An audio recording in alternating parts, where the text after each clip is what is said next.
আমানতদার, সত্যবাদী ব্যবসায়ী কিয়ামতের দিন নবীদের সাথে, শাহীদদের সাথে, সিদ্দিকিনদের সাথে, সৎ কর্মশীল ব্যক্তিদের সাথে দাঁড়িয়ে যাবে। চিৎকার করে পড়েন সুবহানাল্লাহ। এজন্য নতুন নতুন যত আইডিয়া আছে এগুলো আমাদের মাথা থেকে বের করতে হবে, তাহলেই আমাদের ব্যবসায় বরকত দিবে কে? সম্মানিত সুধী, তাই বলছিলাম আমরা নিজের পায়ে দাঁড়াতে চাই, আমরা কিছু করে দেখাতে চাই, আমরা স্বাবলম্বী হতে চাই, পরিশ্রম করতে হবে। পরিশ্রমের কোনো বিকল্প নেই। There is no alternative way to struggle. Struggle তোমাকে করতেই হবে। কেউ তোমার জন্য স্পেস তৈরি করে দিবে না। এই পৃথিবীতে কেউ কাউকে জায়গা দেয় না, এই পৃথিবীতে এসে জায়গা করে নিতে হয়। চিৎকার দিয়ে বলো ঠিক কিনা? হুঙ্কার দিয়ে পৃথিবীবাসীকে জানিয়ে দিতে হয় আমি এসেছি। মায়ের পেট থেকে যখন আমরা বেরোই আমরা কি বলি? ওয়াও ওয়াও বলে নিজের অস্তিত্বের জানান দেই যে আমি এসেছি, এই পৃথিবীতে আমি জায়গা করে নিতে এসেছি। Life is not a bed of roses. এই পৃথিবী ফুলের বিছানো সজ্জা নয়। এখানে কষ্ট করতে হবে, পরিশ্রম করতে হবে, ঘাম ঝরাতে হবে। পরিশ্রমের ঘামে যে লোনা পানি থাকে, ওই লোনা পানিতে জন্ম নেয় সফলতার বীজ। এজন্য পরিশ্রম করতে হবে। সব নবীরা পরিশ্রমী ছিলেন, সব নবীরা কাজ করেছেন। সূরা জুমার এই 10 নম্বর আয়াতে আল্লাহ তাআলা আমাদেরকে মোটিভেট করে শিখাতে চেয়েছেন যে স্বাবলম্বী হও, নিজের পায়ে দাঁড়াও, কাজের সময়ে কাজ, নামাজের সময়ে নামাজ। আজকে এই স্লোগানটা এই মাহফিলের শুরুতে, মাঝখানে, শেষে বারবার বলে আমরা মুখস্থ করে নিয়ে যাব। কাজের সময় সবাই বলেন নাই তো? সবাই বললে তো এই প্যান্ডেল কাঁপতে শুরু করবে। কাজের সময় এইভাবে আওয়াজ করতে হবে, পারা যাবে? নামাজের সময়, কাজের সময়, নামাজের সময়, সিনেমা দেখার সময় দেখা যাবে না? কাজের সময়, নামাজের সময়, এটা মনে থাকবে? মুখস্থ করা যাবে তো? আল্লাহ রাব্বুল ইজ্জা সূরাতুল জুমার 10 নম্বর আয়াতে মূলত আমাদেরকে এই মেসেজটাই দিতে চেয়েছেন। কাজের সময় কাজ, নামাজের সময়।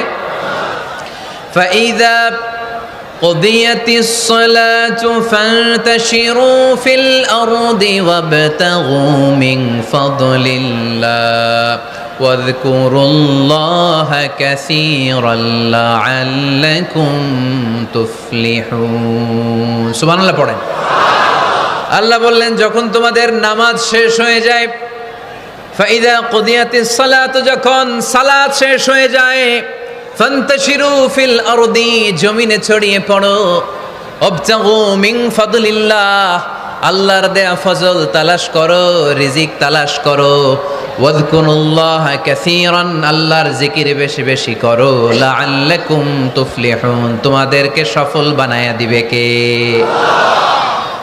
সিস্টেমটা খেয়াল করেন ফাইদা কুদিয়াতিস সালাহ যখন সালাত শেষ ফান্তাশিরু ফিল আরদ when you are done with your salah spread out to your workplace তোমার কাজের জায়গায় চলে যাও নাকি মসজিদে বসে থাকবেন নামাজ শেষে কি করতে হবে কাজের জায়গায় চলে যেতে হবে এটা ইসলামের নিয়ম এটা বিশ্বনবীর সুন্নাহ এটা আল্লাহর দেয়া পদ্ধতি ফাইদা কুদিয়াতিস সালাতু যখন সালাত শেষ হয়ে যাবে ফান্তাশিরু ফিল আরদ জমিনে ছড়িয়ে পড়ো ওয়াবতাগু মিন ফাদলিল্লাহ আল্লাহর রিজিক তালাশ করো জমিনের মধ্যে আল্লাহর ফাদাল আছে রিজিক আছে এই রিজিকগুলো তালাশ করো মসজিদে বসে থাকলে এই ফদল বা রিজিক কি পাওয়া যাবে যাবে না মসজিদে ঢুকলে রহমত পাওয়া যায় গাজীপুরের ভাইয়ের আওয়াজ তুলে বলেন মসজিদে ঢুকলে কি পাওয়া যায় এজন্য মসজিদে যখন আমরা ঢুকি কোন পা দিয়ে ঢুকি ডান পা দিয়ে ঢুকেই আমরা বলি আল্লাহুম্মা ফতাহলি আবওয়াবা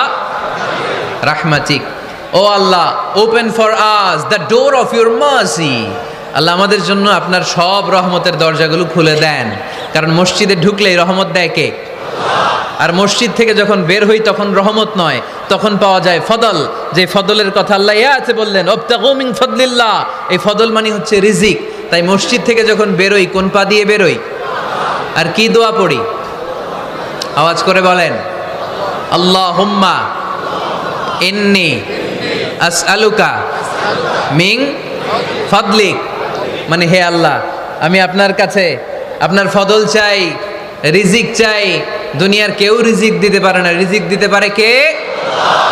এই রিজিক আমি আপনার কাছে চাই। আবার আল্লাহ বললেন হুয়াল্লাযী জাআলা লাকুমুল আরদা যালুলা ফামশু ফি মানাকিবিহা ওয়া কুলু মির রিজকি ওয়া ইলাইহিন নুশুর। তিনি তো এমন সত্তা যিনি তোমাদের জন্য জমিনটারে বানিয়েছেন সাহালাতুল মাসালিক, সহজে হাঁটা যায়, চলা যায়, চারা বীজ রোপণ করা যায়, চাষাবাদ করা যায়। আল্লাহ বললেন জমিনের আনাচে কানাচে ঘুরে বেড়াও, জমিনের মধ্যে তোমাদের জন্য রিজিক রেখে দিয়েছে কে? এই জমিনের সব জায়গায় রিজিক আছে। আপনি জমিনের পাহাড়ে যাবেন, পাহাড়েও রিজিক আছে। জানেন পাহাড়ে কি চাষ হয়? হ্যাঁ, জুম চাষ হয়। বাংলাদেশের পাহাড়ে জুম চাষ হয়, আর মালয়েশিয়ার পাহাড়গুলোতে সব চাষ হয়। মালয়েশিয়া একটা জায়গা আছে ক্যামেরুন হাইল্যান্ড, ভাই গেছিলেন নাকি? ৬,০০০ ফিট উপরে, ঠান্ডা, প্রচণ্ড ঠান্ডা। আমি প্রায়ই যাই, ওখানকার চা বাগানের স্নিগ্ধ হাওয়া আমাকে টানে খুব, বাতাসটা খুবই ক্লিন, ভাল লাগে। ওই ক্যামেরুন হাইল্যান্ডে ৬,০০০ ফিট উপরে ওরা করেছে ফুলের বাগান, ফলের বাগান, চায়ের বাগান, স্ট্রবেরির বাগান, মধুর চাষ করে। আর এই ৬,০০০ ফিট উপরে এই ভেজিটেবলস আইটেমগুলো দিয়ে তারা পুরো মালয়েশিয়ার খাদ্যদ্রব্যের যত সংকট, সব সংকট তারা দূরীভূত করেছে। সুবহানাল্লাহ পড়েন। তো ওনারা পাহাড়ের উপর চাষ করে, আর আমরা সমতল জায়গায় চাষ করতে চাই না। চাষাবাদ করতে আমাদের লজ্জা লাগে। কি লাগে? যুবক ভাইয়েরা, কাজে কোনো লজ্জা নেই। কাজে কি নেই? পরিশ্রমে লজ্জা নেই। লজ্জা হচ্ছে অলসতায়, লজ্জা হচ্ছে অকর্মণ্যতায়। আমরা কাজ করে খেতে চাই, পরিশ্রম করে খেতে চাই। রাজি আছো সবাই? এখন অনেকে রুফ গার্ডেনিং করে। রুফ গার্ডেনিং মানে ছাদের, বাসার ছাদের উপরে কি সুন্দর পেঁপে গাছ, আম গাছ। আমি নিজে দেখেছি, নিজেরা খায়, আশেপাশের প্রতিবেশীদের সবাইকে দেয়, বাজারে বিক্রিও করে। নিউ আইডিয়া, রুফ গার্ডেনিং করো। তারপর একসাথে হাঁসের চাষ হয়, পানিতে হাঁসগুলো ভেসে বেড়ায়, আর নিচে মাছের চাষ হয়। এরকম অনেক যুবক আছে যারা এগুলো করে করে স্বাবলম্বী হয়েছে। আমরা এগুলো করতে চাই না, আমাদের লজ্জা লাগে। আমাদের হোটেলের মেসিয়ারি করতে লজ্জা লাগে, ছোট্ট ফুচকার দোকান দিতে আমাদের লজ্জা লাগে, কিন্তু বিশ্বনবীর ছাগল চড়াতে কোনো লজ্জা লাগতো না। কাজে কোনো লজ্জা আছে? লজ্জা কিসে তাইলে? অলসতায়। আওয়াজ করে বলো, লজ্জা কিসে? অলসতা করা যাবে না। অলসতাকে আজকের প্রোগ্রাম থেকে আমরা না বলে দিব। আমরা অলসতাকে বলে দিব নো। অলসতাকে আমরা কি বলবো? নো।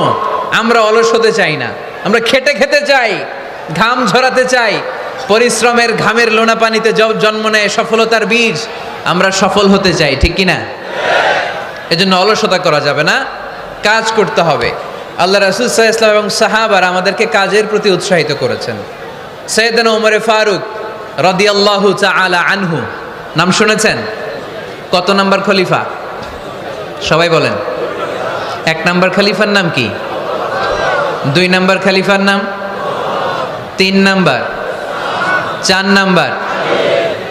রিদওয়ানুল্লাহি তাআলা আলাইহিম আজমাইন। ওমর ফারুক সাধারণ কোনো সাহাবী ছিলেন না, তিনি এমন সাহাবী ছিলেন, বিশ্বনবী সাল্লাল্লাহু আলাইহি ওয়াসাল্লাম বলেছেন আমার পরে কোনো নবীও নাই, রাসূলও নাই, তবে আমার পরে যদি কেউ নবী হতো আমার ওমর নবী হয়ে যেত। বিশ্বনবী বলছেন লা নবিয়্যা বা'দি ওয়ালা রাসূলা, আমার পরে কোনো নবী নাই, রাসূল নাই। লাউ কানা বা'দি নাবিয়্যুন লাকানা উমর, তবে আমার পরে যদি নবী হওয়ার কোয়ালিটি আমার কোনো সাহাবীর মধ্যে থেকে থাকে, আমার ওমরের মধ্যে সেই কোয়ালিটি আছে।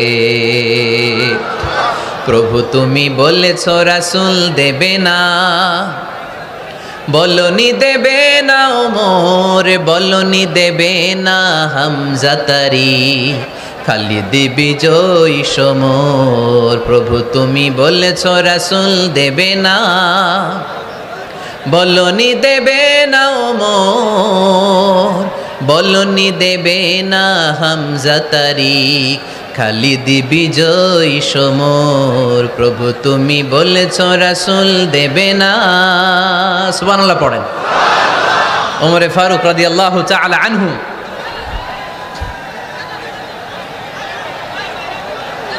ভাইজান দোয়া করে দেই, কষ্ট হচ্ছে অনেক। শেষ করে দিব, আলোচনা শেষ করে দিব। আরো কয়েক মিনিট শুনবেন শুনবেন শুনবেন তো বারবার এরকম আওয়াজ করলে কি শোনা যাবে?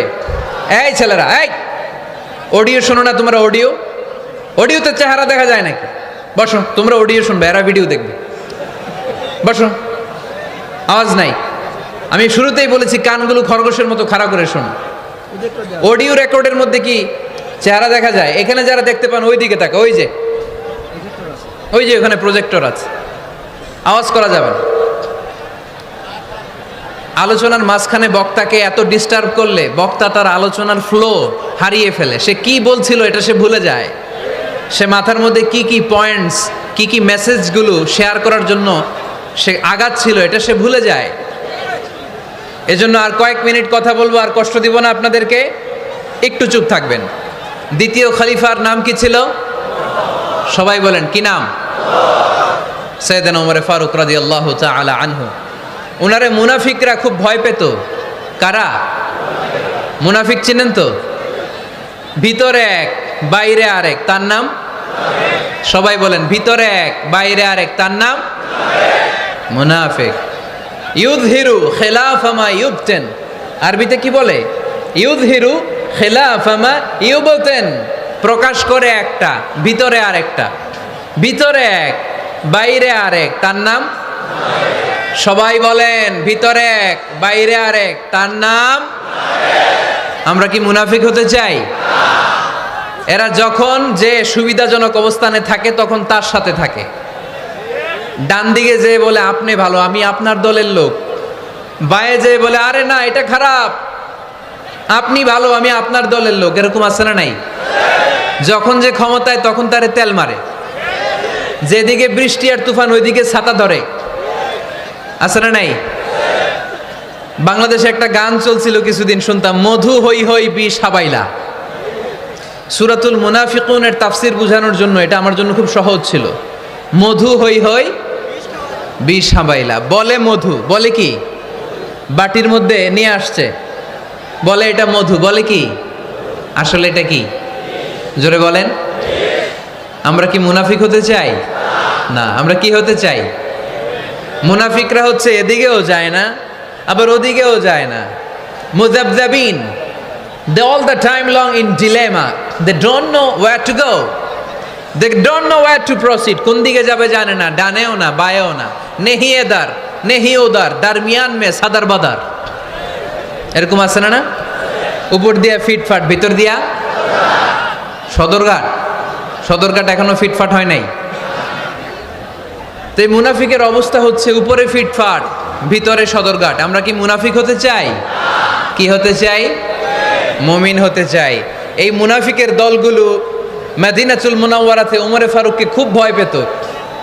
ওমরে ফারুককে দেখলে তারা থারথার করে কাঁপতো। শুধু মুনাফিকরাই নয়, খোদ ইবলিস শয়তানও সাইয়েদনা ওমরে ফারুককে দেখলে ভয় পেত। আমরা আমাদের ছেলে মেয়েদেরকে যদি খাবার না খায় আমরা কি বলি? আম্মু খাবার খাও। কি আসবে? ভূত আসবে, বিড়াল আসবে, বাঘ আসবে। এগুলো গাজীপুরে বলে না বোধহয়। আপনাদের ছোট্ট মেয়েটা যদি রাত্রে খেতে না চায় আপনারা লোকমা তুলে কি বলেন? এই তাড়াতাড়ি খাও। কি আসবে? ভূত। ভূত আসবে। তো মদিনার সমাজে মদিনার ছোট্ট কচিকাচা সোনারমণিরাও রাতে খেতে চাইতো না। মদিনাতুল মুনাওয়ারার মায়েরা রাত্রিবেলা খাবার নিয়ে বাচ্চাদেরকে বলতো, মা তাড়াতাড়ি খাও, হা হুয়া ইয়াতি উমর, ওই যে উমর আসতেছে। উমর ইসলামের দ্বিতীয় খলিফা। আসাদুহুম ফি আমরিল্লাহি উমর, আল্লাহর জমিনে আল্লাহর দ্বীন বাস্তবায়নের জন্য সবচেয়ে শক্তিশালী ছিল ওমর। চিল্লায় পড়েন সুবহানাল্লাহ। এই ওমরে ফারুক রাদিয়াল্লাহু তাআলা আনহু যে রাস্তা দিয়ে হাঁটতো, শয়তান ওই রাস্তা রেখে দিয়ে অন্য রাস্তা দিয়ে হাঁটতো। মা সালাকা শাইতানু ফাজ্জান সালিকান ইল্লা সালাকা ফাজ্জান গায়রা ফাজ্জিক। বিষ্ণু বলছেন, ওমর, শয়তান তোমারে দেখে এত ভয় পায়, তুমি যে রাস্তা দিয়ে হাঁটো শয়তান তোমারে দেখলে ওই রাস্তা রেখে দিয়ে অন্য রাস্তা দিয়ে হাঁটে। চিল্লায় পড়েন সুবহানাল্লাহ। এদিকে কি হয়েছে? লোড বেশি হয়ে গেছে। এই এলাকায় কি এটাই সবচেয়ে বড় মাঠ? এর চেয়ে বড় মাঠ আর নাই। কি হয়েছে ওইখানে? কি হয়েছে? ধাক্কা আসছে, ধাক্কা। বসেন না, একটু বসেন না।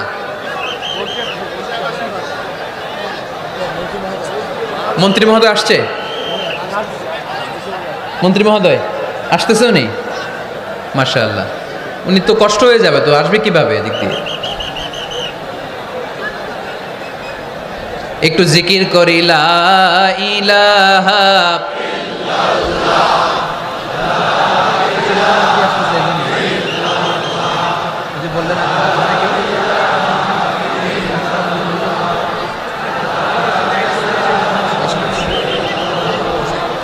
লা ইলাহা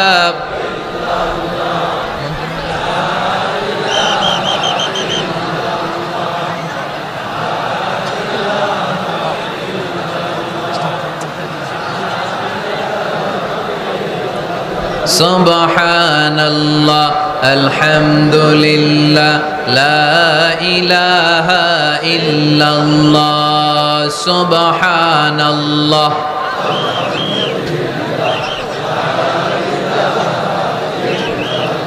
আল্লাহ নামের জিকির করবে যারা, আল্লাহর কাছে প্রিয় তারা।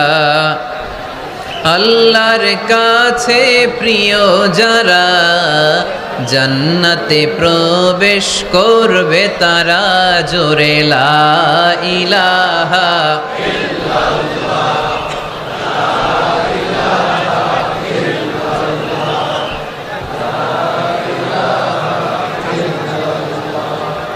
লা ইলাহা ইল্লাল্লাহ লা ইলাহা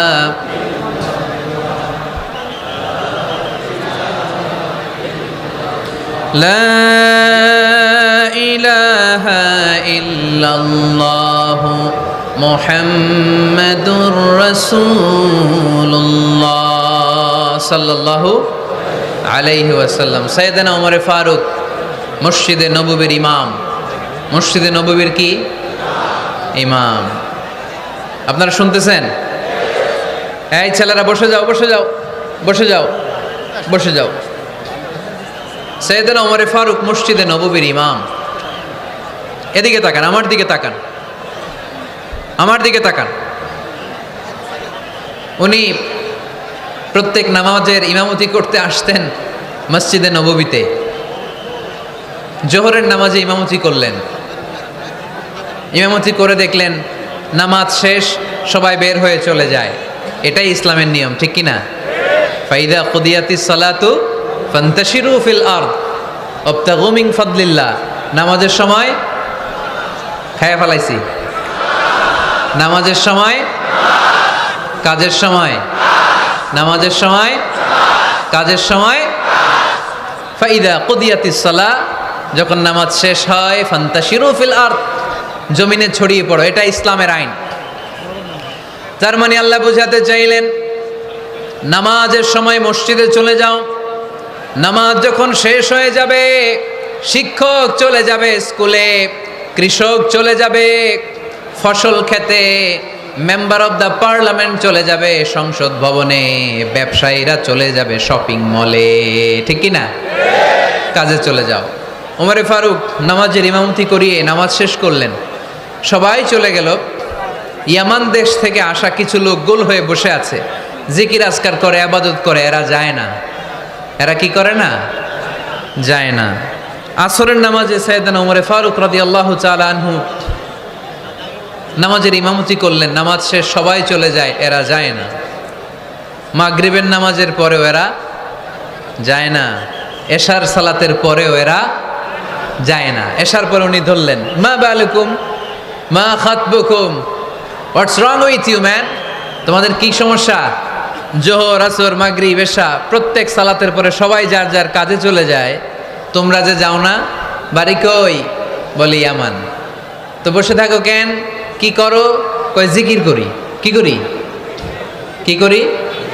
জিকির আজকার করি, তাসবিহ তাহলিল পড়ি, ইবাদত করি। তো তোমরা যে যাও না, তোমাদের খাবার দেয় কে? খাবারের ব্যবস্থা হয় কোত্থেকে? তারা বলল, আমাদের জিকির দেখে, আমাদের বুজুর্গি দেখে আশেপাশের লোকেরা পাতিল ভরে খাবার নিয়ে আসে, ওই খাবার আমরা খাই। নাহনু আল মুতাওয়াক্কিলুনা আলাল্লাহ, আমরা আল্লাহর উপর তাওয়াক্কুল করে এখানে বসে থাকি। উমরে ফারুক বললেন, সর্বনাশ, তোমরা যদি মুতাওয়াক্কিলুনা আলাল্লাহ হও তাহলে কেমনে হবে? তোমরা তো মুতাওয়াক্কিলুনা আলাল্লাহ নাও, তোমরা হচ্ছে আল মুতাওয়াক্কিলুন বা'দুকুম আলা বা'দ, আল্লাহর উপর তাওয়াক্কুলকারী নয়। তোমরা যারা পাতিলের মধ্যে করে খাবার নিয়ে আসে তাদের উপর তাওয়াক্কুল করে বসে আছো, ঠিক কি না? তোমাদের জিকিরও চলে, আবার মাথায় টেনশনও চলে, পাতিল কি ছোট আসবে না বড় আসবে, খাবারে আমার ভাগেরটা থাকবে কি থাকবে না, টেনশন আছে না নাই? কারণ অন্যের উপর নির্ভরশীল, নিজের রান্না করে নাই, নিজে তো বাজার করে নাই, নিজের তো অ্যারেঞ্জমেন্ট বলতে কিছু নাই, আরেকজন যা দিয়ে যাবে ওইটা খাবে। উমরে ফারুক বুঝালেন, আরে বোকা, এটারে তাওয়াক্কুল বলে না। তোমার সাধ্যে যতটুকু আছে তার সবটুকুন করার পরে তুমি তাওয়াক্কুল করবে একজনের উপর, তিনি কে? এক সাহাবী বললেন, ইয়া রাসূলুল্লাহ, ইয়া হাবিবাল্লাহ সাল্লাল্লাহু আলাইহি ওয়াসাল্লাম, আমি অনেক দূর থেকে সফর করে এসেছি, এই যে আমার ওটের রশিটা, এটা ছেড়ে দিয়ে যদি আমি ঘুমিয়ে যাই, আল্লাহর উপর তাওয়াক্কুল করি, আমার ওটটা বসে থাকবে নাকি? বিষ্ণু বললেন, না, এটারে তাওয়াক্কুল বলে না। ওটের রশি রেখে দিয়ে ঘুমাইলে তোমার ওট দৌড় দিবে। এ আকিলহা সুম্মা তাওয়াক্কাল আলাল্লাহ, ওটের রশিটা আগে দড়ি দিয়ে ভালো করে গাছের সাথে বাঁধো, তারপরে তাওয়াক্কুল করবে একজনের উপর, তিনি কে? আগে বাঁধতে হবে, তারপরে তাওয়াক্কুল, আগে কাজ করতে হবে, তারপরে তাওয়াক্কুল।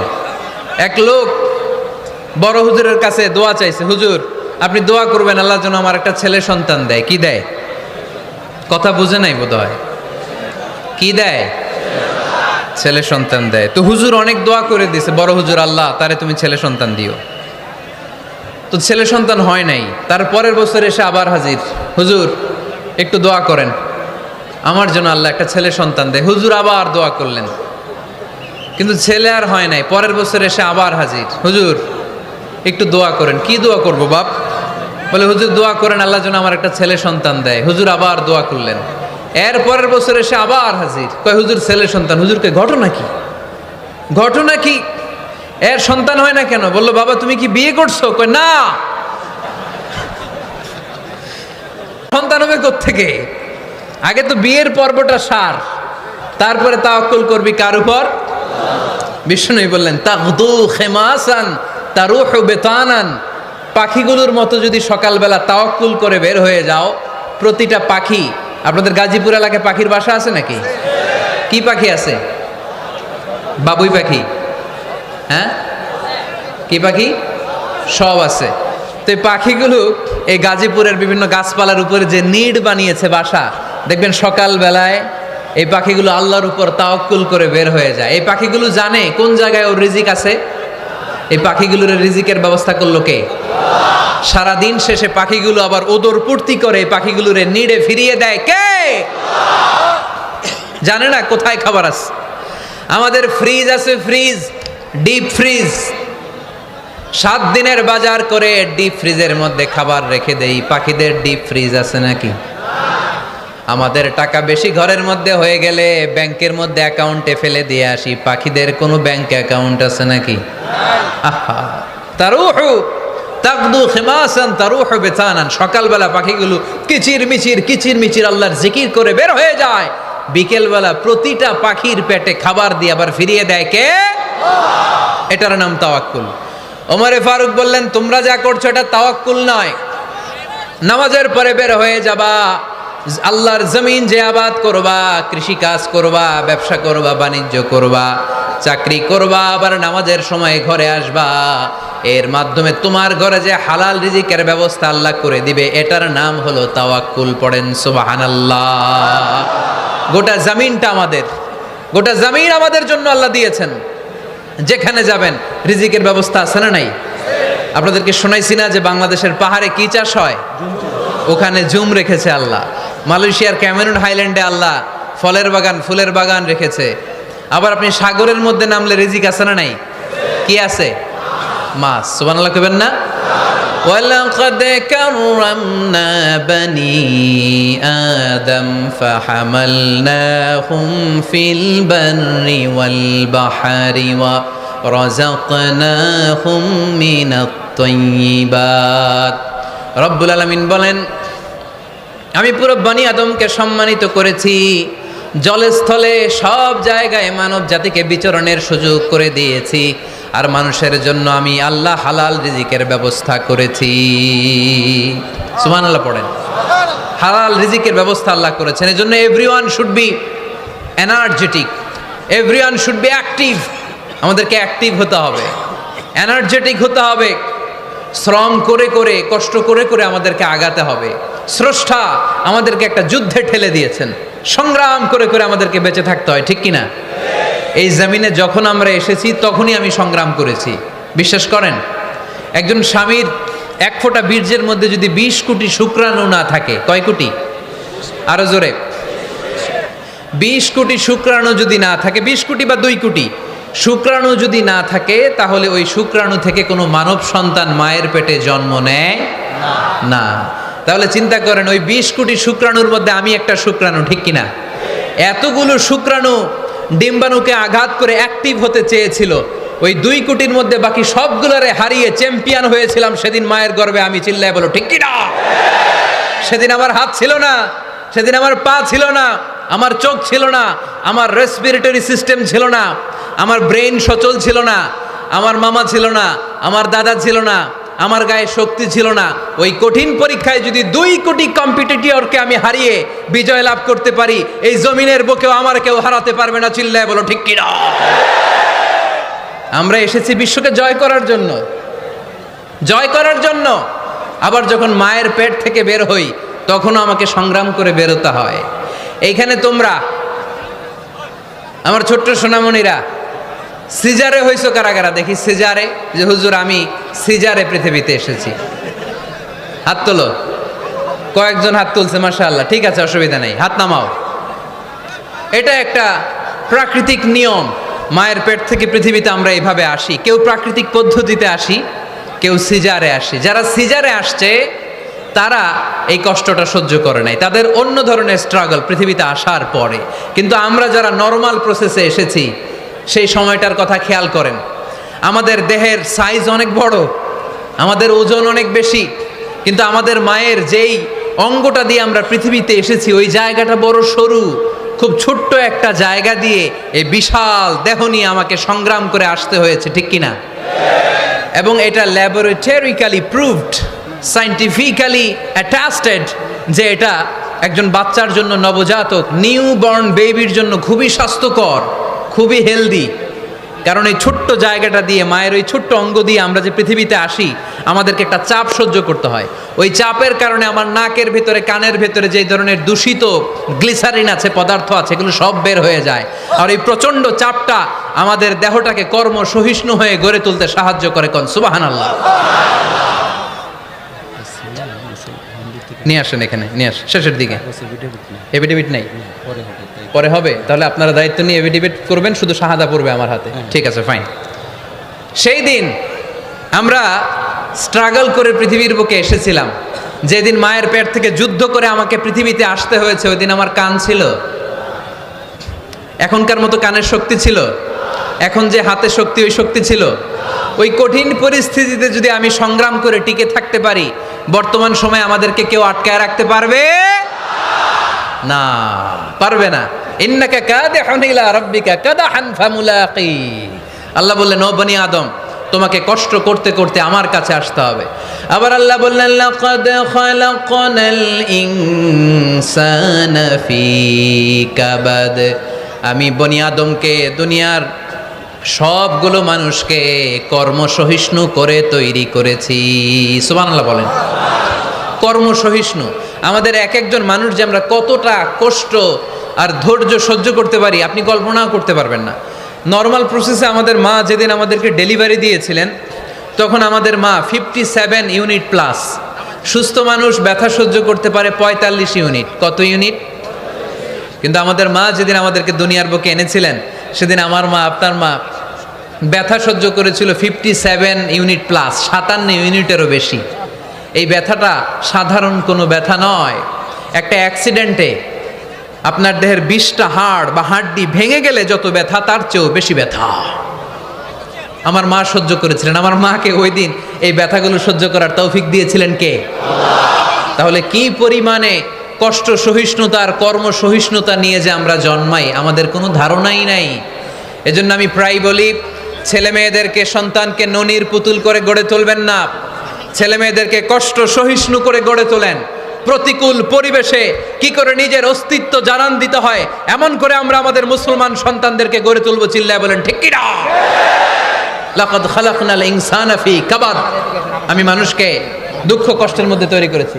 আসসালামু আলাইকুম। আল্লাহ আছে, আপনার সাথে ফোনে কথা হয়েছিল। মোহতারামকে একটা চেয়ার দেন। আছে?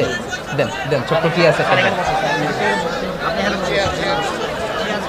আলহামদুলিল্লাহ, আপনাদের এলাকার, আপনাদের মা ও মাটির সন্তান, গণমানুষের নেতা, মুক্তিযুদ্ধ বিষয়ক মন্ত্রণালয়ের মাননীয় মন্ত্রী মহোদয় আখম মুজাম্মেল হক সাহেব ইতিমধ্যে আমাদের মাঝখানে এসে উপস্থিত হয়েছেন। আমরা সবাই পড়ি আলহামদুলিল্লাহ। গত রাতে ওনার সাথে ফোনে কথা হয়েছে, তো আমি ভাবিনি যে এত ব্যস্ততার মধ্য দিয়ে উনি চলে আসবেন। আপনাদের কাজে ব্যস্ত থাকতে হয়। আমরা আসলে অনেকে জানি না যে এমপি মন্ত্রীরা কতটা ব্যস্ত থাকে। জনপ্রতিনিধিরা আপনাদের নানা কাজে নানা জায়গায় ব্যস্ত থাকতে হয়, বিভিন্ন মিটিং।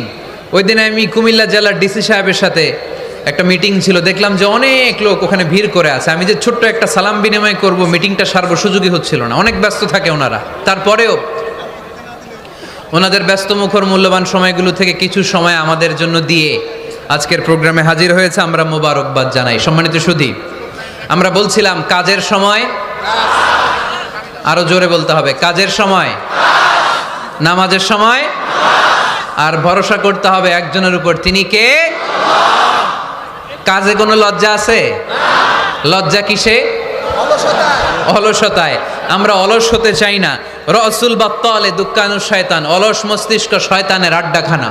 আমরা নিজের পায়ে দাঁড়াতে চাই, আমরা স্বাবলম্বী হতে চাই, আমরা সাস্টেইনেবল ডেভেলপমেন্ট গোলের পক্ষে, আমরা মিলেনিয়াম ডেভেলপমেন্ট গোলের পক্ষে, আমরা বাংলাদেশকে উন্নতির শিখরে নিয়ে যাওয়ার পক্ষে। চিল্লায় বলেন ঠিক কি না?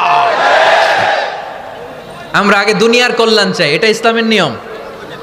আগে কি আখেরাত চাই না আগে দুনিয়া চাই? জোরে বলেন। আরে দুনিয়াতে ভালো থাকলেই তো আখেরাতে ভালো থাকবেন। এজন্য আল্লাহ আমাদেরকে শিখালেন, পড়ো রব্বানা আতিনা ফিদ দুনিয়া হাসানা ওয়া ফিল আখিরাতি হাসানা ওয়া কিনা আযাবান নার। আয় আমাদের রব, এই দুনিয়ার বুকে আপনি আমাদেরকে কল্যাণ দেন, আখিরাতের বুকে আপনি আমাদেরকে কল্যাণ দেন, আগুনের শাস্তি থেকে আল্লাহ আপনি আমাদেরকে বাঁচিয়ে দেন। পড়ে না আমিন। তাহলে আগে দুনিয়া, তবে দুনিয়াকে হৃদয়ে স্থান দেয়া যাবে না। দুনিয়াকে বশ করে হাতে নিব, কিন্তু হৃদয়ে থাকবে আখিরাত। জোরে বলতে হবে ঠিক কি না? নিজ হাতে উপার্জিত সম্পদের চেয়ে শ্রেষ্ঠ কোনো সম্পদ আর হতে পারে না। আমার দিনমজুর ভাইয়েরা, কুলিমজুর ভাইয়েরা, রিক্সাওয়ালা ভাইয়েরা, ফ্যাক্টরি ওয়ার্কার যারা, আপনারা আল্লাহর কাছে অনেক সম্মানিত। আপনাদের উপার্জন হালাল, আপনাদের এক পা এমনি জান্নাতে ঢুকে আছে। এখন শুধু এক পা ঢুকাইলে চলবে? পা কয়টা? আরেকটা ঢুকানোর দরকার আছে না নাই?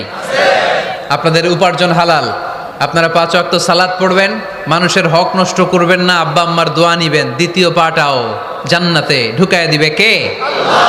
মা আকালা আহাদুন তাআমান কত্তু খায়রুম মিন আইয়াকুলা মিন আমালি ইয়াদিহি। নিজের হাতে উপার্জিত সম্পদের চেয়ে, খাবারের চেয়ে শ্রেষ্ঠ সম্পদ আর হতে পারে না। আমার রিকশাওয়ালা ভাই, তার উপার্জন হালাল না হারাম? আমার কুলিমজুর ভাই, উপার্জন হালাল না হারাম? মাথার গাম পায়ে ফেলে ফ্যাক্টরি ওয়ার্কাররা যে বেতনটা পায়, এটা হালাল না হারাম? তাদের দোয়াকে কবুল করে নিবে কে? এজন্য যুবক ভাইরা, never under estimate any job.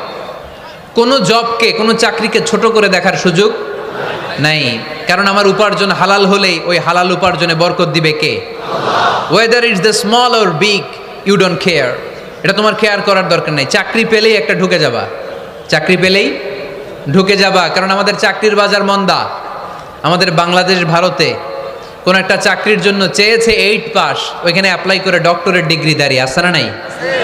এত কষ্ট করে চাকরি পাওয়া পৃথিবীর কোথাও লাগে না, কারণ আমাদের পপুলেশন বেশি।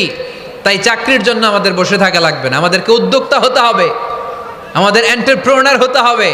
শুরুতে যেটা বলেছিলাম, আমাদের আইডিয়াকে কাজে লাগাতে হবে, ঠিক কিনা? আর যাই করব আমরা ভালোভাবে করব। ভালোভাবে করলে ওই কাজে বরকত দেয় কে? ভালোভাবে করার জন্য আল্লাহ তাআলা সূরাতুল মুলকে আমাদেরকে গাইডলাইন দিয়েছেন। রব্বুল আলামিন বলেন, আল্লাযী খালাকাল মাউতা ওয়াল হায়াতা লিয়াবলুয়াকুম আইয়ুকুম আহসানু আমালা। তিনি এমন সত্তা যিনি তোমাদের তৈরি করেছেন, জীবন আর মৃত্যুকে তৈরি করেছেন এই জিনিসটা পরীক্ষা করবার জন্য, তোমাদের মধ্য থেকে কে ভালোভাবে কাজ করে। সুবহানাল্লাহ। কে বেশি আমল করে, আল্লাহ এটা বলছে, নাকি কে ভালো আমল করে? কথা কি বুঝতেছেন? যদি বেশি আমল করার কথা আল্লাহ বলতো তাহলে এই আয়াতটা হতো লিয়াবলুয়াকুম আইয়ুকুম আকসারু আমালা। কিন্তু আল্লাহ কি এই আয়াতে আকসারু আমালা বলেছে? আলেম যারা আছেন তারা আমার সাথে সাথে বলেন, আল্লাহ কি আকসারু আমালা বলেছে? আল্লাহ কি বলেছে? লিয়াবলুয়াকুম আইয়ুকুম আহসানু আমালা, কে ভালো করে কাজ করে উইথ প্রফেশনালিজম। আপনি যেটাই করেন না কেন আপনাকে প্রফেশনালিজমের সাথে করতে হবে, তাহলে ওই কাজে বরকত দিবে কে? ছোট হোক বড় হোক এটা কোনো সমস্যা? যাই করি না কেন কিভাবে করব? ভালোভাবে। আওয়াজ করে বলেন, কিভাবে করব? যে কোনো কাজ করো না ভাই, যে কোনো কাজ করো তা যেন হয় সবার চেয়ে সবচেয়ে সুন্দর। যে কোনো কাজ করো না ভাই, যে কোনো কাজ করো তা যেন হয় সবার চেয়ে সবচেয়ে সুন্দর। হোক না সেটা পড়া লেখা, রঙের ভাষায় ছবি আঁকা, হোক না সেটা পড়া লেখা, রঙের ভাষায় ছবি আঁকা, হোক না সেটা সামান্য কাজ কিংবা মহত্তর, তা যেন হয় সবার চেয়ে সবচেয়ে সুন্দর। যে কোনো কাজ করো না ভাই, যে কোনো কাজ করো তা যেন হয় সবার চেয়ে সবচেয়ে সুন্দর। চিৎকার করে বলতে হবে, ঠিক কিনা? যাই করি না কেন সেটা যেন সবচেয়ে সুন্দর হয়। You have to make the best out of you, you have to try you level best. তোমার সাধ্যের যতটুকু আছে তার সবটুকু করতে হবে, বাকি বরকত তার কল্যাণ আমাদেরকে দান করবে কে? বিষ্ণু ঈসা ইসলাম কখনো অলসতাকে উৎসাহিত করেন নাই, ভিক্ষাবৃত্তিকে উৎসাহিত করেন নাই, তিনি পরিশ্রমকে অ্যাপ্রিসিয়েট করেছেন। এক সাহাবী রাদিয়াল্লাহু তাআলা আনহু এসে বললেন, ইয়া রাসূলুল্লাহ আমাকে কিছু দান করেন, আ'তিনি শাইআন। বিষ্ণু বললেন, তুমি ভিক্ষা করো, তোমার ঘরে কিছু নাই? সাহাবী বললেন, লা ইয়া রাসূলুল্লাহ কিছু নাই। বিষ্ণু ঈসা ইসলাম আবার প্রশ্ন করলেন, কিছুই নাই? সে বলল, হ্যাঁ আছে। কি আছে? একটা জামা আছে, জামা, আর আছে একটা পানি খাওয়ার জগ। দুইটা জিনিস আছে, একটা কি আর একটা পানি খাওয়ার জগ। বিষ্ণু বললেন, দুইটা নিয়ে আস।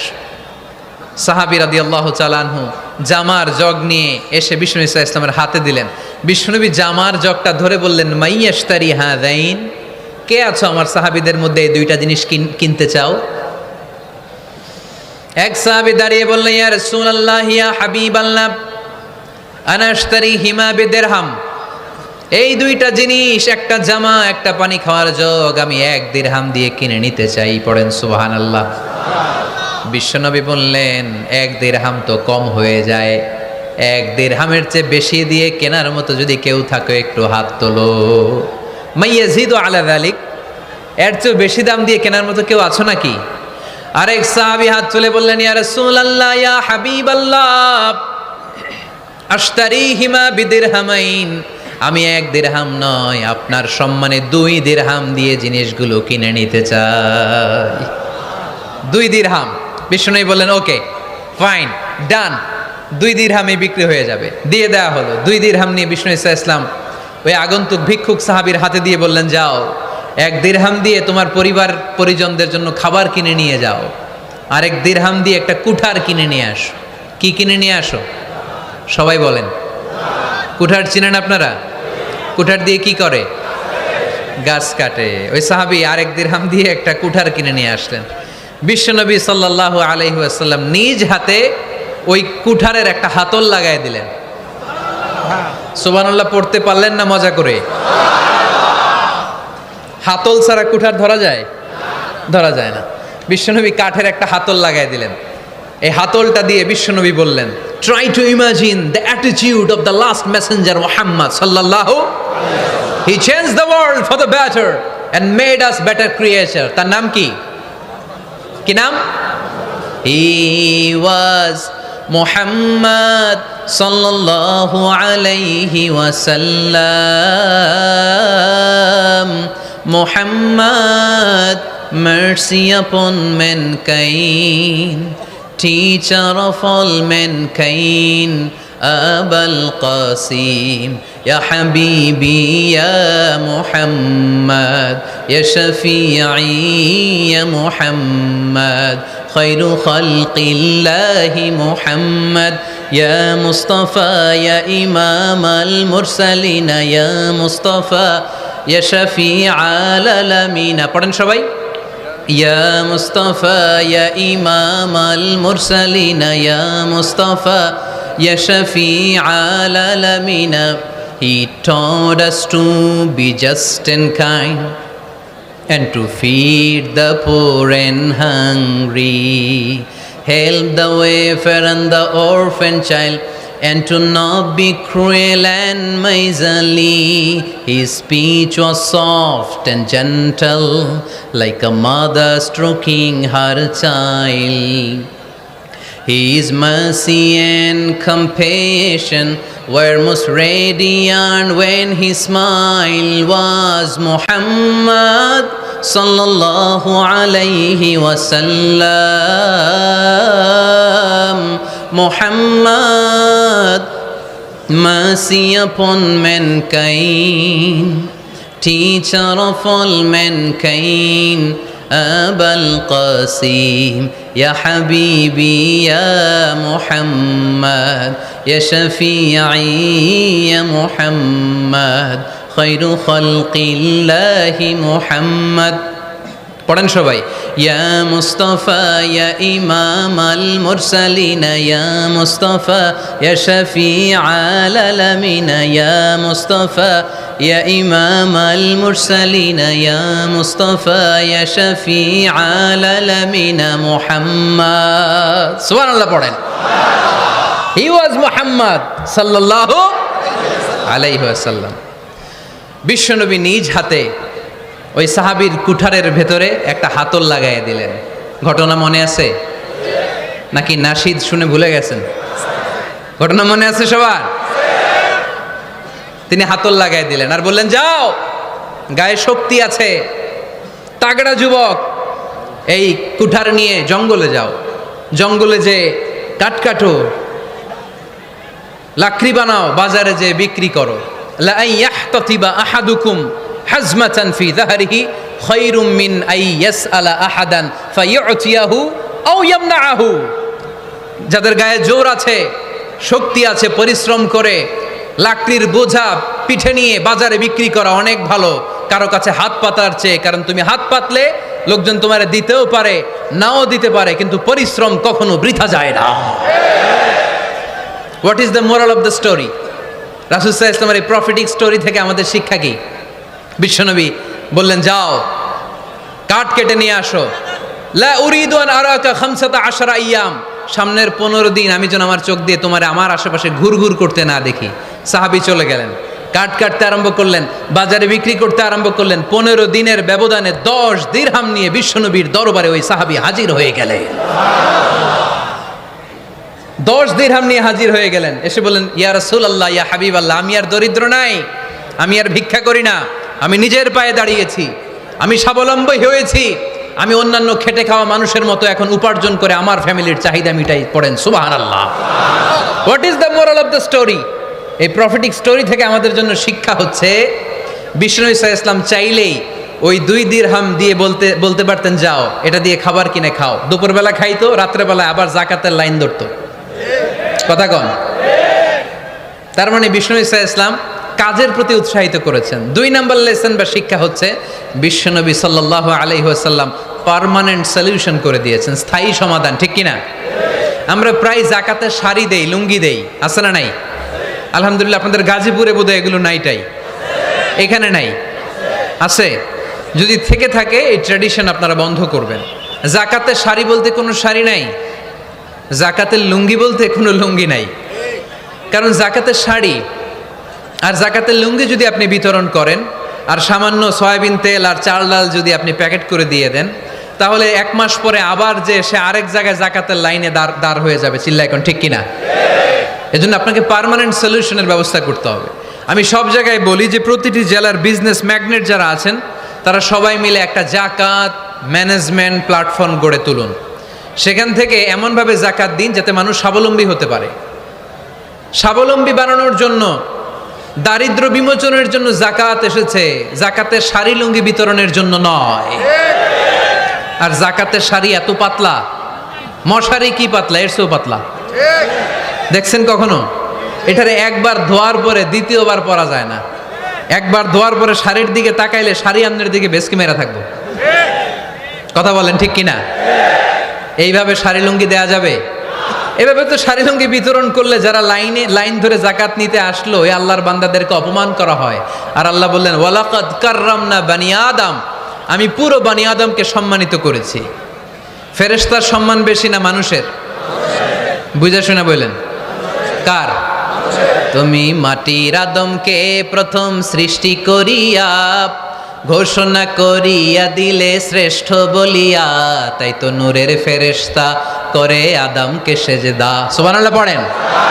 তাই তো নূরের ফেরেশতা করে আদমকে সেজদা, সবার চেয়ে সম্মান দিলে মাটির আদমকে। পড়েন আল্লাহু আল্লাহু তুমি জাল্লে জালালুহু, শেষ করা তো যায় না গে তোমার গুণগান।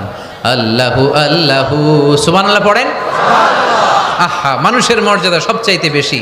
এজন্য জাকাত যারা নিতে আসে তাদেরকে অপমান করা যাবে না। এর কারণ জাকাত দিয়ে আপনি কোনো করুণা করেননি, বরং ওরা জাকাত নিয়ে আপনাকে এই ফরজ ইবাদত করার সুযোগ করে দিয়ে আপনার প্রতি করুণা করে গিয়েছে। আওয়াজ করে বলেন ঠিক কি না?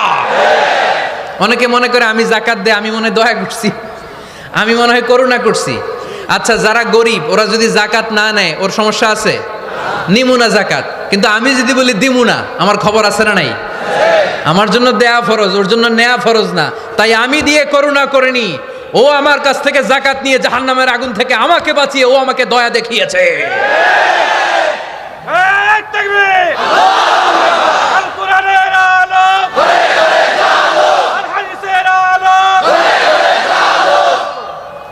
এজন্য জাকাত দারিদ্র বিমোচনের জন্য। কিভাবে জাকাত দিবেন?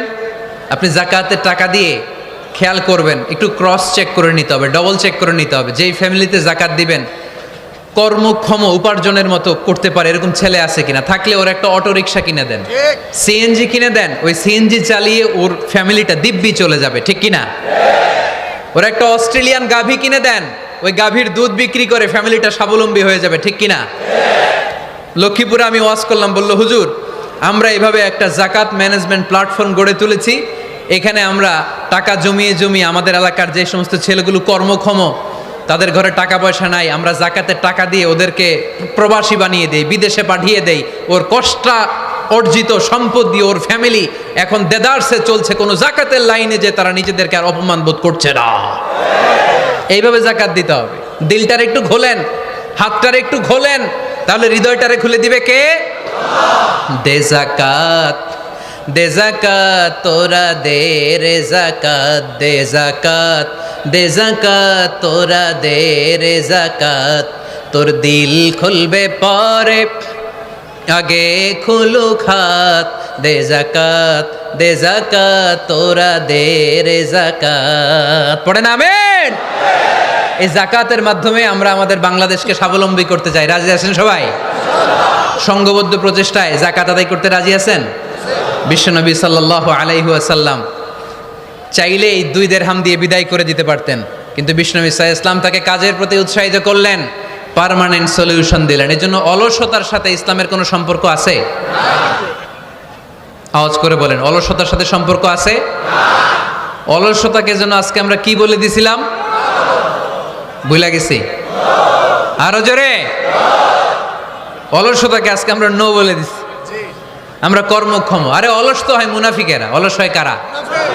ওয়া ইযা কামু ইলাস সালাতি কামু কুসালা ইউরাউনান নাসা ওয়া লা ইয়াযকুরুনাল্লাহা ইল্লা কলিলা। সুবহানাল্লাহ পড়েন। মুনাফিকরা যখন নামাজে দাঁড়ায় অলস হয়ে দাঁড়ায়, সোজা হয়ে দাঁড়ায় না। মসজিদে নববীর কাতারগুলোর মধ্যে মুমিনদের সাথে যখন মুনাফিকেরা দাঁড়াতো, অলসের মতো দাঁড়াতো, দেয়ালের মধ্যে হেলান দিয়ে দাঁড়াতো। এরকম আছে না অনেকে অলস? কিন্তু আমরা যারা মুমিন, আমরা নামাজে দাঁড়ালে কি আমাদের হৃদয়ে অলসতা আসে নাকি হৃদয়টা সজীব হয়ে ওঠে? আমাদের হৃদয়কে নামাজে দাঁড়ালে সজীব করে দেয় কে? কিদুশ শাইতানু আলা কাফিয়াতি রাসি আহাদিকুম ইযা হুয়া নাম। আমরা যখন রাতে ঘুমোতে যাই, শয়তান আমাদের মাথার পিছনে অলসতার 3টা গিট মারে। কি মারে? এই যে রশি দিয়ে এরকম বাঁধে, যে এটার গাজীপুরে আপনারা কি বলেন? গিট্টু। হ্যাঁ, গিট্টু। আচ্ছা, তো শয়তান আমরা যখন ঘুমোতে যাই, আমাদের মাথার পেছনে অলসতার 3টা গিট্টু মারে। আমরা যখন ঘুম থেকে উঠে ফাইনিস্তাইকাযা ওয়া যাকারাল্লাহ, ঘুম থেকে ওঠার দোয়া পড়ে আলহামদুলিল্লাহিল্লাযী আহইয়ানা বা'দা মা আমাতানা ওয়া ইলাইহিন নুশুর, আমরা ঘুমালেই 3টা গিট্টু মেরে শয়তান একটা মন্ত্র পড়ে দেয়, আলাইসা লাইলুন তাওয়িলুন ফারকুদ। আরে ঘুমা, অনেক লম্বা রাত। আরে ঘুমা, অনেক লম্বা রাত। আরে আরামসে ঘুম মার, অনেক লম্বা রাত। এই মন্ত্র পড়ে 3টা গিট মারে। আমরা যখন ঘুম থেকে উঠে ঘুমের দোয়া পড়ে ফেলি, একটা গিট্টু খুলে দেয় কে? আল্লাহ। আবার ঘুম থেকে উঠে দোয়া পড়ার পরে ফাইদা তাওয়াদ্দা ইন হাল্লাত উকদা, ওয়াশরুমে ঢুকে ইস্তেনজা করে যখন আমরা ওযু করে ফেলি, অলসতার 2য় গিট্টু খুলে দেয় কে? আল্লাহ। ফাইন সাল্লাত ইন হাল্লাত উকদা, ওযু করার পরে মুসাল্লা বিছিয়ে যখন নামাজের জন্য দাঁড়িয়ে যায়, অলসতার 3 নাম্বার গিট্টুটাও খুলে দেয় কে? ফাসবাহা নাশীতান তাইয়িবান নাফস, he became enthusiastic, he become very active, he become very energetic. Vishnu Isa Islam বললেন তখন সে এনার্জেটিক হয়ে ওঠে, অ্যাক্টিভ হয়ে ওঠে, সজীব হয়ে ওঠে।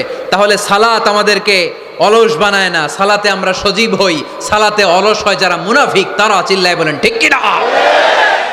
এজন্য বিষ্ণু বললেন কাজে লজ্জা নাই, আমি কাজ করে খাই। মা বাসাল্লাহু নাবিয়ান ইল্লা রাআল গনাম। বুখারীর বর্ণনায় বিশ্বনবী বললেন পৃথিবীর বুকে এমন কোন নবী নাই যেই নবীকে দিয়ে আল্লাহ ছাগল চড়ায় নাই। সুবহানাল্লাহ পড়েন।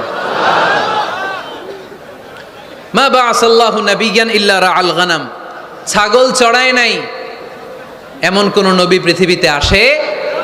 সাহাবারা বললেন ইয়া রাসূলুল্লাহ, বলেন কি? আপনিও আপনিও আপনিও ছাগল চড়িয়েছেন? বিষ্ণু বললেন নাম, নাম, আমিও। ওয়া ইন্নী কুনতু আরআহা আলা কারারিতি আহলি মক্কা, আমি তো অল্প কিছু পারিশ্রমিকের বিনিময়ে মক্কা শহরের লোকদের ছাগলগুলো চড়িয়ে দিতাম। সুবহানাল্লাহ বলতে অনেক কষ্ট হয়েছে। বিশ্বনবী ছাগল চড়িয়ে খেতেন। কি নবী ছিল আমার! আহা, এত সুন্দর মানুষ, এত পরিচ্ছন্ন মানুষ, ছাগল চড়াতেন। অহংকার করতেন না, বিশ্বনবীর অহংকার ছিল না। সুবহানাল্লাহ পড়েন। শুধু কি বিশ্বনবী? সব নবীকে দিয়ে আল্লাহ ছাগল চড়িয়েছেন। কারণ ছাগল হচ্ছে খুব টেরা একটা প্রাণী, তাই না? ছাগল এত টেরা, ছাগলের গলার রশি ধরে যদি আপনি ডানে টান দেন, এটা কোন দিকে যাবে? বায়ে টান দিলে, সামনে টানলে, পিছনে টানলে পারা যায় কিছু? ভাবলেন সারা সপ্তাহ ব্যস্ত থাকে, আজকে আমার ছুটি, আমিও গোসল করি, এটারও গোসল করাই। রশি ধরে আপনি পুকুরে নামাবেন, এটা ওর বাপের কিরা এমনি দাঁড়াবে, ঠিক কি না? ওরে টেনে নামানো যায় না। এর কারণ ওর নাম কি? কথা কয় না। এজন্য আমরা বলি পাগলে কি না কয়, ছাগলে কি না খায়। ও বুঝে না তো, ওর ভালো চাইলে ও বুঝতে চায় না। আল্লাহ বুঝাতে চাইলেন নবীরা ছাগল চড়াও, সবচেয়ে টেরা প্রাণী।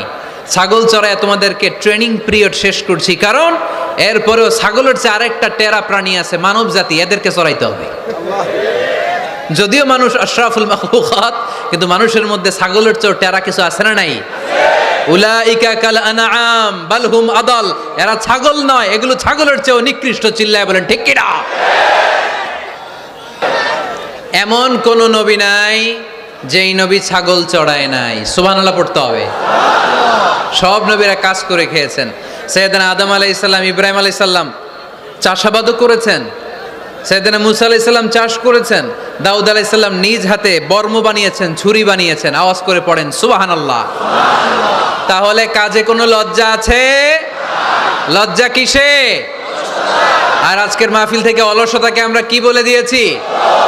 কাজের সময়, নামাজের সময় কাজে কোনো লজ্জা নেই। বিশ্বনবী সাল্লাল্লাহু আলাইহি ওয়াসাল্লাম কাজ করে খেতে বলেছেন। প্রিয় ভাইয়েরা, বেশিরভাগই এখানে ফ্যাক্টরি ওয়ার্কার। আপনারা হাত তুলে আমাকে জানান দিয়েছেন শুরুতে। কর্মজীবী মানুষদেরকে বিশ্বনবী এত ভালোবাসতেন, মেহনতি মানুষদেরকে এত পছন্দ করতেন। বিদায় হজের ভাষণেও বাদ যায়নি মেহনতি মানুষদের কথা। তিনি বলেছেন, খবরদার খারাপ আচরণ করবে না। নিজেরা যা খাবে তাদেরও তা খাওয়াবে, নিজেরা যা পড়বে তাদেরকেও তা পড়াবে। আতুল আজিরা আজরাহু ক্বাবলা আইয়াজিফা আরাকু, সুনানে ইবনে মাজার হাদিস। শ্রমিকের ঘাম শুকিয়ে যাওয়ার আগে তার পারিশ্রমিক দিয়ে দাও। আবার বিশ্বনবী বললেন, খবরদার সালাসাতুন আনা খাসমুহুম, কিয়ামতের দিন 3 শ্রেণীর ব্যক্তির বিরুদ্ধে আমি আল্লাহ নিজে মামলা দায়ের করব। এক শ্রেণীর ব্যক্তি হচ্ছে রাজুলুন ইস্তাওফা আজিরান, ইস্তাআজারা আজিরান ফাস্তাওফা মিনহু ওয়া লাম ইয়াতি আজরা। যে ব্যক্তি শ্রমিক ভাড়া করে কাজ করালো কিন্তু তার টাকা দেয় নাই, তার পারিশ্রমিক দেয় নাই, আল্লাহ বলেন কিয়ামতের দিন তোর বিরুদ্ধে আমি দাঁড়াবো। I will be against you in the day of judgement. কেউ তোরে কিয়ামতের দিন সাহায্য করে ছুটাতে পারবে না। এজন্য খবরদার, শ্রমিকদের সাথে খারাপ আচরণ করবেন না। আবার শ্রমিক ভাইরাও যারা আছেন, আপনাদের ডিউটি যত ঘন্টা ঠিক তত ঘন্টাই পালন করতে হবে, তা না হলে কিন্তু আপনাদের উপার্জন হালাল হবে না। বিশ্বনবী সাল্লাল্লাহু আলাইহি ইসলামের সাথে বিশ্বনবী সাল্লাল্লাহু আলাইহি ইসলামের কর্মচারীর কি ঘটেছিল এই ঘটনাটা বলেই আজকে আমরা শেষ করব। আওয়াজ করে পড়েন ইনশাআল্লাহ। আমরা অনেকে মাইক পেলে বড় বড় ভাষণ দেই, কাজের মেয়েদের সাথে খারাপ আচরণ করবেন না, শ্রমিকদের অধিকার, নারীদের অধিকার, বড় বড় এরকম বক্তব্য আছে না নাই? বিশ্বনবী শুধু শ্রমিকদের অধিকারের কথা বক্তব্যের মধ্যে সীমাবদ্ধ রাখেন নাই, ওনার ব্যক্তিগত জীবনেও এগুলো পাবেন। বিশ্বনবী সাল্লাল্লাহু আলাইহি সাল্লামের অ্যাপয়েন্ট করা শ্রমিক, ওনার দাস, ওনার কর্মচারী সাহাবীর নাম ছিল আনাস রাদিয়াল্লাহু তাআলা আনহু। কি নাম ছিল? উনি বিশ্বনবীর ব্যাপারে কি কমেন্টস করছে আমরা শুনে আজকের আলোচনার ইতি টানবো। আওয়াজ করে পড়তে হবে ইনশাআল্লাহ। সাধারণত কর্মচারীরা মালিকের বিরুদ্ধে ভালো কথা বলে ইল্লা মাশাআল্লাহ। অনেক মালিক আছে অনেক ভালো, তাদের ব্যাপারে আবার ভালো বলে। সাধারণত কারো ব্যাপারে যদি আপনি তথ্য নিতে চান, আপনি তার ওয়াইফের কাছ থেকে তথ্য নেন, তার কর্মচারীর কাছ থেকে নেন, তার বাড়ির দারোয়ান থেকে নেন, তার ঘরের কাজের মহিলার কাছ থেকে নেন, তার ড্রাইভারের কাছ থেকে নেন, তাহলেই তার ব্যাপারে আসল সব তথ্য বের হয়ে আসবে। দেখুন বিশ্বনবীর কর্মচারী বিশ্বনবীর ব্যাপারে কি বলে। সাহাবীর নাম সবাই বলতে হবে, সাহাবীর নাম রাদিয়াল্লাহু তাআলা আনহু। উনি বললেন, বিশ্বনবী যখন মক্কা থেকে মদিনায় হিজরত করলেন, হাজার হাজার মদিনাবাসী বিশ্বনবীর সাথে দেখা করতে গেল। যারাই দেখা করে সবাই বিশ্বনবীর হাতে কিছু না কিছু হাদিয়া দেয়। যারাই দেখা করে হাতে করে বিশ্বনবীর হাতে কিছু না কিছু দিয়ে দেয়। সুবহানাল্লাহ পড়ে। তাহাদাও তাহাব্বু, একে অপরকে হাদিয়া দিবেন, মহব্বত বাড়ায় দিবে কে? হাজব্যান্ড স্ত্রীকে গিফট করবেন, স্ত্রী আবার হাজব্যান্ডকে গিফট করবেন, বন্ধু বন্ধুকে গিফট করবেন, গার্লফ্রেন্ড আবার বয়ফ্রেন্ডের গিফট করতে যায় না। তাহলে ভেজাল আছে না নাই? চেক অ্যান্ড ব্যালেন্স করতে হবে। আমি প্রায় বলি, ভালোবাসবেন জায়গা মতো। স্ত্রীকে ভালোবাসলেও সওয়াব আছে না নাই? স্ত্রীর সাথে অন্তরঙ্গ সময় কাটালেও সওয়াব আছে না নাই? কিন্তু এই সময় যদি শালীর সাথে কাটান, ঝামেলা আছে না নাই? ভাবির সাথে কাটালে ভেজাল আছে না নাই? যারাই বিশ্বনবীর সাথে দেখা করে সবাই বিশ্বনবীর হাদিয়া দেয়। সাইয়েদনা আনাস রাদিয়াল্লাহু তাআলা আনহু বর্ণনা করেন, আমার আম্মা যেন দেখা করতে আসলেন আমাকে নিয়ে, আমি ছোট্ট আনাস। আমার আম্মা জান দেখলেন, লাম ইউবকি রাজুলুন ওয়ালা ইমরাআতুন মিনাল আনসার ইল্লা আতহাফাকা বিতুহফাতিন ইয়া রাসূলুল্লাহ। আমার আম্মা এসে বলে, ও রাসূলুল্লাহ, মদিনার যারাই আপনার সাথে দেখা করতে আসলো সবাই এসে আপনারে হাদিয়া দেয়। ওয়া ইন্নী লা আকদিরু আলা মা উতহিফুকা বিহি ও নবী, আমার তেমন কোনো সাধ্য নাই যে আমি আপনারে হাদিয়া দেব, আমার কাছে কোনো টাকা পয়সা নাই। ছোট্ট ছেলে আনাসরে নিয়ে এসে বলল, ইয়া রাসূলুল্লাহ, মদিনার সব লোকের আপনার সাথে দেখা করে আর হাদিয়া দেয়, আমি গরিব মানুষ, আমি আপনারে কি হাদিয়া দেব গো নবী? আমার তো হাদিয়া দেওয়ার মতো কিচ্ছু নাই, ইল্লা ইবনি হাদা, আমার নাড়ছেড়া ধন, আমার কলিজার টুকরা সন্তান এই আনাস ছাড়া আমি আমার কলিজার টুকরা সন্তান আনাসরেই আপনারে হাদিয়া দিয়ে দিলাম। খুদ হাদা ইয়া রাসূলুল্লাহ, আমার সন্তান আনাসকে আপনি নেন, ইয়াখদুমুক মা বাদালাক, সে যদ্দূর পারে আপনারে খেদমত করবে। সাইয়েদনা আনাস বলেন, সেদিন থেকে আমি বিশ্বনবীর খাদেম, কি আর খেদমত করব, নবীর মেসওয়াক এনে দেই, জামা এনে দেই। 10 বছর খেদমত করার পরে বিশ্বনবীর খাদেমের মুখে শুনুন বিশ্বনবী কেমন আচরণ করতেন সাইয়েদনা আনাস রাদিয়াল্লাহু তাআলা আনহুর সাথে। সাইয়েদনা আনাস বলেন, খাদিমতু রাসূলুল্লাহি 10 সিনিন, 10টি বছর আমি আমার বিশ্বনবীর পেয়ারা নবীর খেদমত করলাম। ফামা দারাবানি, একদিনের জন্য বিশ্বনবী আমার গায়ে হাত তোলে নাই, পড়েন সুবহানাল্লাহ। ওমা সাব্বানি, একদিনের জন্য আমার গালি দেয় নাই, বকা দেয় নাই। ওমা আবাসাফি ওয়াজহি, একদিনের জন্য বিশ্বনবী বিরক্তির চেহারা নিয়ে আমার দিকে তাকায় নাই, ভ্রু কুচকে এরকম আমার দিকে তাকায় নাই। আমরা রেগে গেলে, বিরক্ত হলে কি করি? আমাদের ভ্রুগুলো কুচকে যায়। আনাস রাদিয়াল্লাহু তাআলা আনহু বললেন, একদিনের জন্য আমারে পিট্টি দেয়া তো দূরের কথা, আমাকে পিটানি দেয়া তো দূরের কথা, আমাকে মারে নাই, আমাকে গালি দেয় নাই, কোনোদিন আমার দিকে বিরক্তির সাথে তাকায় নাই। ওয়ালা ক্বালা লি লিমা সানাআতা ওয়ালা লিমা লা সানাআতা, কোনোদিন এও বলে নাই, আনাস এটা কেন করলা, ওইটা কেন করো নাই, চিৎকার করে পড়েন সুবহানাল্লাহ। এজন্য বিশ্ব নবীর মতো আমাদেরকে আমাদের শ্রমিকদের সাথে, অধীনস্থ কর্মচারীদের সাথে আচরণ করতে হবে। রাজি আছি তো সবাই? এন্তেকালের আগে বিশ্বনবী সাল্লাল্লাহু আলাইহি সাল্লাম 2টা কথা বললেন। কয়টা? 1 নম্বরে বিষ্ণু ঈসা ইসলাম বললেন, আসসালাত আসসালাত, নামাজ নামাজ, উম্মতেরা নামাজ, নামাজ ছেড়ে দিও না। 2 নম্বরে বিষ্ণুই বললেন, ওয়ামা মালাকাত আইমানুকুম, খবরদার অধীনস্থ কর্মচারীদের সাথে খারাপ আচরণ করো না। আমরা খুব দুঃখের সাথে লক্ষ্য করেছি, পত্রপত্রিকায় এসেছে, মানবাধিকার কর্মী, নারী আন্দোলনের কর্মী মাইক পেলে বড় বড় ভাষণ দেয়, আপনারা কর্মীদের সাথে ভালো আচরণ করবেন, কাজের মেয়েদের সাথে ভালো আচরণ করবেন, কিন্তু ওদের বাড়িতে এই কাজের মেয়েরা নির্যাতিত হয়, চিল্লায় বলেন ঠিক কিনা? আহা, পত্রিকার রিপোর্ট দেখে অবাক লাগে। খুন্তি দিয়ে চুলায় লোহা গরম করে পিঠে শেক মেরেছে, এরকম আছে না নাই? বিশ্বনবী সাল্লাল্লাহু আলাইহি সাল্লাম বলেছেন, খবরদার, কিয়ামতের দিন তাদের বিরুদ্ধে আল্লাহ মামলা দায়ের করবে। আমরা যেন কখনো আমাদের অধীনস্থ কর্মচারীদের সাথে খারাপ আচরণ না করি। আল্লাহ তুমি তৌফিক দাও, আমরা পড়ি আমিন। এজন্য শ্রমিক মালিকের সম্পর্ক হচ্ছে চেক অ্যান্ড ব্যালেন্সের সম্পর্ক। যারা শ্রমিক তাদের দায়িত্ব হচ্ছে মালিকের যে হক সেটা আদায় করা, যত ঘন্টা তার সাথে চুক্তি হয়েছে তার পুরোটা আদায় করা। আর মালিকের উচিত অধীনস্থ কর্মচারীদের সাথে ভালো আচরণ করা। আমরা যেন এই চেক অ্যান্ড ব্যালেন্স করতে পারি, আল্লাহ তুমি তৌফিক দাও। যে আয়াত দিয়ে শুরু করেছি ওই আয়াত দিয়ে শেষ করব। আল্লাহ বলেছেন, ফাইদা কুদিয়াতিস সালাতু ফান্তাশিরু ফিল আরদ, যখন নামাজ শেষ হয়ে যায় জমিনে ছড়িয়ে পড়ো, রিজিক তালাশ করো, আবার নামাজের সময় হলে মসজিদে চলে আসো। তার মানে কাজের সময়, আওয়াজটা ছোট হয়ে গেল, চিল্লায় বলতে হবে, কাজের সময়, নামাজের সময়। পরিশ্রমে কোনো লজ্জা নেই, লজ্জা হলো আর অলসতাকে আজকের মাহফিল থেকে আমরা সবাই কি বলে দিলাম, মনে থাকবে সবার। একজন ভাই আজকের এই কাশিমপুর হাই স্কুল মাঠকে সাক্ষী রেখে শাহাদা বাক্য পড়ে মুসলমান হতে চায়।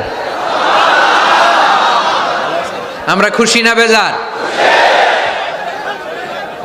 আমাদের আমল নামায় সওয়াবও আছে, গুনাহও আছে, কিন্তু এই ভাইটা শাহাদা বাক্য পাঠ করার পর থেকে নিষ্পাপ, তার আমল নামায় কোনো গুনাহ নাই। চিল্লায় বলেন ঠিক কিনা? আমাদের ইসলাম ধর্মে তাকে স্বাগতম। আমরা সবাই পড়ি আলহামদুলিল্লাহ। তোমার আগের নাম কি ছিল? দাঁড়াও দাঁড়াও, ক্যামেরা আছে, অনেক মিডিয়া আছে। তুমি কি কেউ প্রেসার দিচ্ছে মুসলমান হওয়ার জন্য? তাহলে মিডিয়ার সামনে ভয় পাচ্ছ কেন? তাহলে সিদ্ধান্ত নিয়ে পরে মুসলমান হয়। না না হুজুর, আমি এখানে আজকে হতে চাও? এভিডেভিট করাবা কখন? কালেমা পড়ার পর আমি খাতনা করে ফেলবো। আপনার দায়িত্বে। হ্যাঁ, আমি এমনি দায়িত্ব নিই। কাগজটা দেন না, আমার কাগজটা দেন না। কাগজটা পিছনে কাগজ আছে একটা, কাগজ। কিন্তু ওইখানে তো আপনারা পাই নাই, এটা মানে তার আমরা সিবিটিভি আমার রেস্টুরেন্টে যে জব করতাম আমি, সেখানে একটা সিবি ওইখানে জায়গা করে আপনারা সানিরাজ, তার আগের নাম ছিল সানিরাজ, সে আজকে শাহাদা বাক্য পাঠ করতে চায়। সানিরাজ, ইসলাম ধর্মে ঢুকার ব্যাপারে তোমাকে কেউ কি কখনো প্রেশারাইজ করেছে? মাইকটা দেন ভাই, কেউ প্রেশারাইজ করেছে? হি আনসার্ড অ্যাকচুয়ালি নো, কেউ প্রেশারাইজ করেনি। মাইকটা দেন ভাই, তুমি কি তোমার মাইকটা লো। নিজে জেনে বুঝে স্বেচ্ছায় জেনে বুঝে স্বেচ্ছায় কালিমা পড়ে আজকে মুসলমান হতে চাও? আলহামদুলিল্লাহ। আজকের প্রোগ্রামের যারা দায়িত্বশীল, এই ভাইদের দায়িত্বে সে আগামীকাল রাষ্ট্রীয় নিয়ম অনুযায়ী এফিডেভিট করে মুসলমান হিসেবে তার নাম চয়েস করবে। তুমি কি নিজের জন্য কোনো নাম চয়েস করেছো? না আমি তোমাকে একটা নাম সাজেস্ট করব। আজকে থেকে সানিরাজের নাম হচ্ছে আব্দুল্লাহ।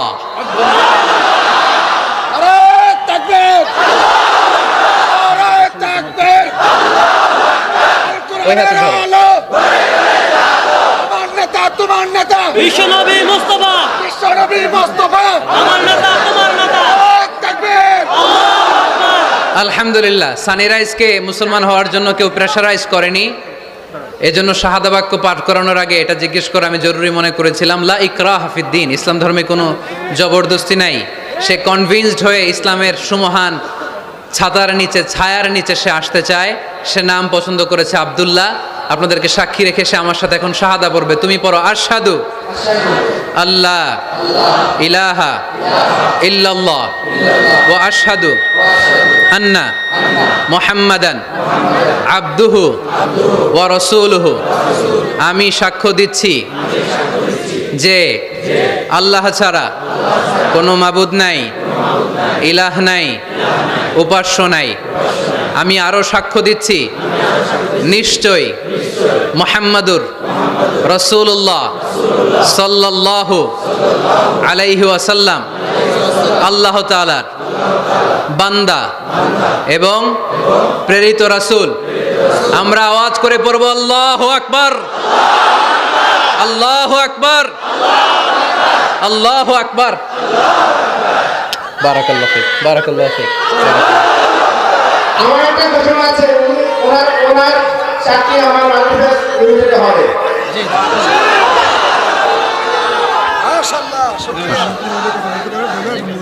আলহামদুলিল্লাহ, আলহামদুলিল্লাহ। এর চেয়ে বড় সুখবর আর হতে পারে?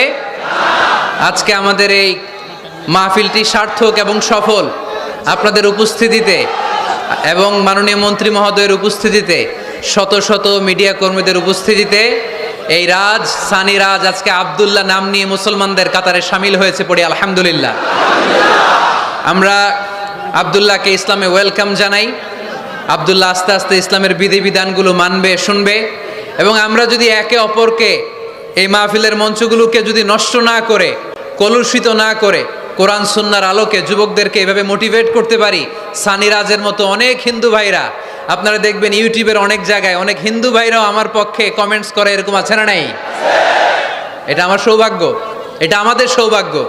এভাবে ইসলামকে কাদা ছোড়াছুরিতে না যেয়ে আমরা যদি পজিটিভলি ইসলামের সৌন্দর্য আমাদের হিন্দু ভাইদের কাছে, বৌদ্ধ ভাইদের কাছে, খ্রিস্টান ভাইদের কাছে, নৃগোষ্ঠীদের কাছে তুলে ধরতে পারি, তাহলে তারা অবশ্যই এভাবে শাহাদা পাঠ করে কালিমা পড়ে মুসলমান হবে।